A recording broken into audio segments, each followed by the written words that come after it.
Hi, I'm Tim. Welcome to Watchbox, and thanks for logging on. If you love this watch, email me, tmosso@thewatchbox.com, your purchase and pricing email question line for buying this or any watch you see here on our channel, our website, or our social media. Reach out to me directly, tmosso@thewatchbox.com.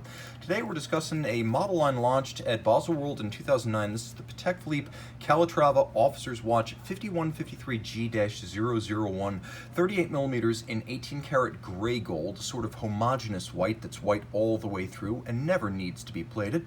The 38 millimeter case is reasonably slim for a hunter case back, 9.3 millimeters thick, 46.1 millimeters lug to lug with a 20 millimeter spacing between the lugs. Now the timepiece on my wrist, 16 centimeters in circumference, has a strong appearance because of those straight lugs.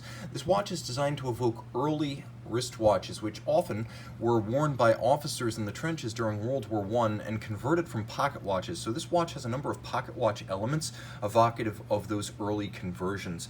As you can see, the watch fits well on a 16 centimeter circumference wrist, but because of the strength of the lugs, I actually wouldn't necessarily wear this watch on a wrist smaller than 14 centimeters circumference, though it will fit on a wrist as small as 13.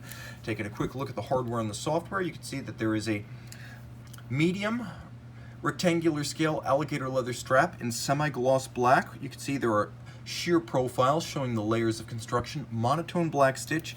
It is a brand new Patek Philippe factory strap with calfskin on the bottom, and you can see that there is a matching white gold Calatrava cross style, folding clasp, polished inside, polished outside. I'll remove these fingerprints, and providing you some security against dropping while donning or removing at bedside.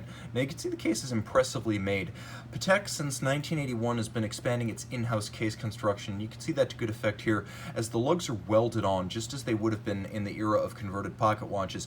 Today, creating that sharp break between a polished case band and a polished lug involves welding the lug on and then manually removing the evidence of the welded joint. Less sophisticated case makers will use a lug that's held internally by a screw or snapped into place and retained by the bezel. Welded lug construction is advanced, and so is the finishing necessary to create that sharp break between the two surfaces. As with the original conversion watches used by officers, the lugs have a very straight, tacked-on look, and that's deliberate. You can also see that the strap is held to the lugs using a screw and a bar, just as they would have been in vintage times. Spring bars didn't exist in the 19s.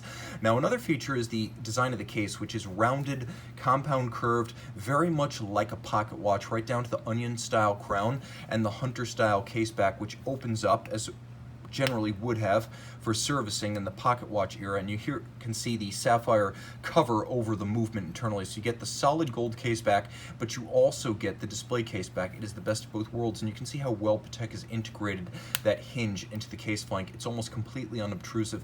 The dial of the watch is black outboard and black inboard with a polished dimple style minutes and seconds track, faceted and polished Dauphine style hands, a polished frame for the monotone black date disc, and the dial center is rose-lathe guilloche with a spectacular sunray pattern that is framed by a metallic chaptering, all of high polish, and you'll note how that chaptering has been extended in and around the Patek Philippe logo, which in vintage fashion is vaulted and curved to match the arc of the top of the dial. All of the indices as well as the hands are high polished and, as you can see, faceted using diamond-tipped micrometric milling tools. Now we'll jump back to the case back and caliber 324 SC.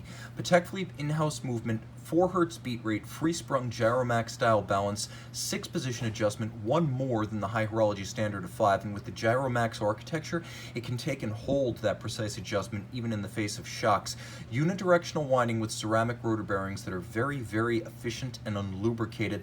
It is a 6 position adjustment here, not 5. It says as much on the movement. One of the reasons that you know this watch is going to be precise is because when you combine the 6 position adjustment, the anti-magnetic silicon Spiromax hairspring, and the Patek Philippe seal, Patek itself attests that the watch will run no worse than -3 + 2 seconds a day. 35 to 45 hour power reserve, automatically wound, and nicely hand finished with rich Côte de Genève, black polished screw heads with chamfered slot and circumference. You can see the mirrored anglage on the edge of the bridges, but you can also see that same mirrored surfacing in all of the jewel and screw countersinks. Note the use of engine turning underneath the balance. You could see the engine turning underneath the balance, but you can also see engine turning in smaller overlapping patterns in a spiral fashion at the center of the rotor, which features circular Côte de Genève, a milled outboard facet, and then the Calatrava cross engraved. All of this 30 meters water resistant, so though it may be a sports watch by the standards of the 19s, today this officer's watch is more distinctly a dress timepiece with consummate elegance, grace, and pedigree. Email tmosso at thewatchbox.com for purchase and pricing details.